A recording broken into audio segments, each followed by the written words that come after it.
CEO ဟာခလေးရဲ့လှုပ်ရှားမှုတိုင်းကိုအချင်းနဲ့တပြေးညီစောင့်ကြည့်နိုင်မဲ့နောက်ပိုးအိတ်တလုံးကိုကိုယ်တိုင်တီထွင်ခဲ့ပါတယ်။အကယ်၍ခလေးကအန်ဒီရဲ့နဲ့ကြုံတွေ့ရရင်အိတ်ဘောကခလုတ်ကိုနှိပ်လိုက်တာနဲ့ချက်ချင်းအချက်ပေးတိုင်းထွက်ပေါ်လာမှာဖြစ်ပါတယ်။အကြောင်းရင်းကတော့သူ့ရဲ့သားလေးဟာ autism ဝေဒနာခံစားနေရပြီးကျောင်းစားတဲ့ပထမဆုံးနေ့မှာတခုခုဖြစ်သွားမှာကိုသူကအယမ်းစိုးရိမ်နေလို့ပါ။သူ့ဇနီးကတော့သူဟာသားဖြစ်သူအပေါ်အကာအကွယ်ပေးလို့နေတယ်လို့ထင်နေပါတယ်။ဒါကြောင့်သူမကသားနဲ့အတူကျောင်းတက်ဖို့ဆက်ရွက်ရုပ်ပဲတီထွင်ပေးလိုက်ပါလားလို့နောက်ပြောင်ပြောဆိုခဲ့ပါတယ်။ဒါပေမဲ့ CEO ကရေမောပစ်လိုက်မဲ့အစားသူမရဲ့အကြံဉာဏ်ကထက်မြက်တယ်လို့တွေးလိုက်တာကြောင့်ဇနီးဖြစ်သူမှာစကားမပြောနိုင်အောင်ဖြစ်သွားခဲ့ပါတယ်။သူတို့သားဖြစ်သူကိုကြောင်းပို့တဲ့အခါမှာတော့ဇနီးဖြစ်သူဟာနောက်ပို့အိတ်ကိုရိုးရိုးအိတ်တလုံးနဲ့တိတ်တဆိတ်လဲလွဲလိုက်ပါတယ်။ CEO ဟာသားဖြစ်သူအပေါ်ပဲအာရုံရောက်နေတာကြောင့်အိတ်လဲသွားတာကိုသတိမထားမိခဲ့ပါဘူး။သူ့ဇနီးဟာသားရဲ့အိတ်ထဲကိုလက်ကင်ပေါ်ဝတ်တစ်ထည့်ထည့်ပြီးကြောင်းထဲကိုရဲရဲဝံ့ဝံ့ဝင်သွားဖို့အားပေးခဲ့ပေမဲ့ကောင်လေးကတော့ကြောက်ရွံ့ပြီးဝင်ဖို့ငင်းဆန်နေခဲ့ပါတယ်။ဆီယာမဖြစ်သူကသူတို့ခက်ခဲနေတာကိုသတိပြုသွားပြီးနှုတ်ဆက်တဲ့အနေနဲ့အနမ်းစင်ကန်းတဲ့နီလန်းကိုသုံးဖို့အကြံပြုခဲ့ပါတယ်။ဒါကိုကြားလိုက်ရတဲ့အခါမှာတော့ကောင်လေးဟာသူ့အမေရဲ့ပါကိုချက်ချင်းနမ်းလိုက်ပါတယ်။အခုတလဲကတော့အမေဖြစ်သူကအဖေဖြစ်သူကိုနမ်းရမယ့်အလဲပါ။အမျိုးသမီးဟာအခက်တွေသွားပြီးပိုဆိုးတာကတော့သူမရဲ့ခင်မင်းကပူးပေါင်းဆောင်ရွက်ဖို့ငင်းဆန်နေတာပါပဲ။သားဖြစ်သူရဲ့မျောလိတကြီးကြည့်နေတဲ့အကြည့်ကိုမြင်လိုက်တဲ့အခါမှာတော့သူမဟာခင်မင်းဖြစ်သူရဲ့မျက်နှာကိုကိုက်ပြီးပြင်းပြင်းပြပြနမ်းလိုက်ပါတယ်။ CEO ဟာရှက်ကိုရှက်ကန်ဖြစ်သွားပြီးစင်ကြယ်တစ်ခုပေးကအမြန်ပြေးထွက်သွားခဲ့ပါတယ်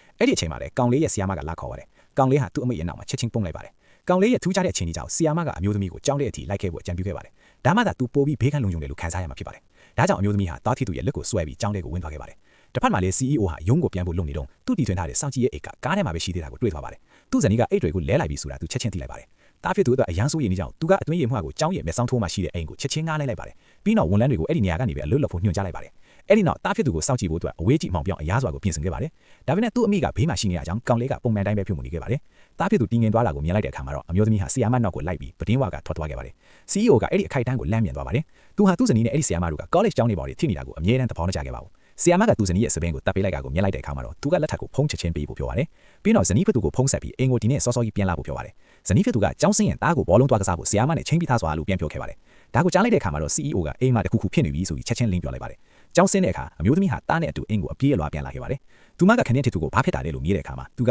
မင်းလက်လက်နဲ့ပင်လယ်စာခောက်ဆွဲချက်ချွေခြင်းလိုပါလို့ပြောလိုက်ပါတယ်။သူမလင်းချခံလိုက်ရပြီဆိုတာအမျိုးသမီးချက်ချင်းသိလိုက်ပါတယ်။လက်စာချင်းတဲ့အနေနဲ့သူမကခောက်ဆွဲချက်ပြေဖို့တိုးတူလိုက်ပါတယ်။ဒါပေမဲ့သူမကခောက်ဆွဲပကန်းကိုချလိုက်တဲ့အခါမှာပင်လယ်စာလုံးဝမပါဝင်ပါဘူး။ CEO ကနားရဲ့ပင်လယ်စာတွေဘာမှလဲလို့မေးတဲ့အခါမှာအမျိုးသမီးကပကန်းတဲကပဇွန်ထိတကောင်ကိုညှက်ပြောက်ပြီးဒါကပင်လယ်စာပဲလေလို့ပြောလိုက်ပါတော့တယ်။